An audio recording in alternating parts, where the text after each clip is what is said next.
Kia ora koutou and welcome. Ko Rachel Tokoingoa. I'm the team leader at the Ministry for the Environment, and I'm part of the team responsible for delivering New Zealand's first emissions reduction plan, also known as the ERP.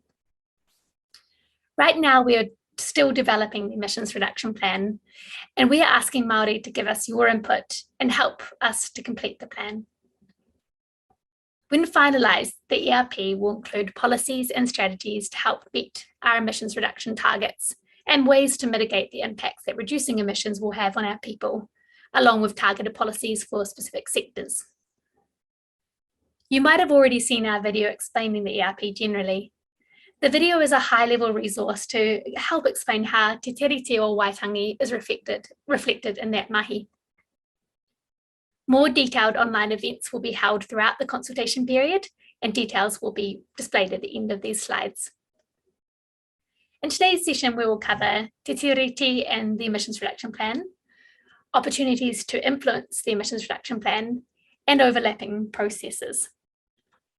There is a real risk that climate change impacts will act as an accelerant that widens the gap for our vulnerable communities and whānau further.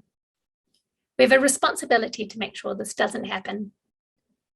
Meeting our emissions targets is our best chance of limiting global warming, thereby helping Māori and other Indigenous people to avoid the worst impacts of climate change. While the threat of climate change presents far greater risk than doing nothing, the government are aware that emissions reduction policies have implications for our aspirations for an equitable society and economy. We have a responsibility to make sure policies we make to reduce emissions don't widen the gap or create barriers by unintentionally penalising communities and whānau. Examples we have heard about of concerns include problems accessing finance for collectively owned land in order to transition away from emissions-intensive practices, and whānau who rely on private vehicles to stay connected and commute to work, but can't afford to upgrade their car to a newer low emissions model. We need to ensure our actions will enable people to make change by distributing the costs fairly and supporting people who need it. Emissions reduction also presents us with an opportunity. The opportunity to consider how our policies can close the gaps for our vulnerable whānau. Part of that shift is ensuring Māori play a part in moving to a more sustainable economy that is more in line with our values, fossil fuel free, kinder to Papatūānuku, and sustainable for generations to come. The Climate Change Response Act recognises government's responsibility under principles of Te Tiriti and requires the emissions reduction plan to include a strategy that recognises and mitigates the impacts on Māori, and Māori are adequately consulted on these plans. We've already heard from Māori who are keen to see tangible actions that demonstrate how those principles and values are at the forefront of this kaupapa. And this engagement process is an important opportunity for you to share your ideas and perspectives so we can do that. In June this year, the Climate Change Commission gave us its first round of advice on how we transition to a low emissions future in our first set of emissions budgets. The Commission's advice reiterated that an equitable transition to low emissions must have Te Tiriti at its centre. The Commission made 3 recommendations with a specific focus on Māori. Recommendation 6 focuses on Te Tiriti within the emissions reduction plan. Recommendation 26 focuses on an equitable transition for Māori. And recommendation 27 recommends a Māori-led strategy for an equitable transition for the Māori economy and for Māori. These are explored further in the discussion document, and we will be holding online workshops throughout the consultation period to allow this kōrero as well.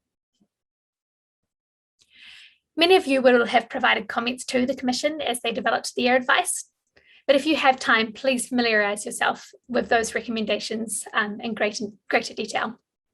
COVID-19 has forced us to rethink our approach to engagement for this first emissions reduction plan, but we still have several opportunities for you to share your perspectives. As always, you can make a formal response to the discussion document, which can be found on the MFE website. We will be holding online events to explore our aspirations for an equitable transition, and this will feature senior officials from government and be an opportunity for pātai. Links to these online events will be added to the schedule as details are confirmed. We are holding workshops to focus in on topics and sectors that we know are of particular interest to Māori, on energy, building and construction, transport, forestry and agriculture. If you go to the Ministry website, you can see these schedules of events, and these include dates and times. We're also working with Ihirangi to deliver a survey that focuses specifically on issues that have the greatest impact for Māori.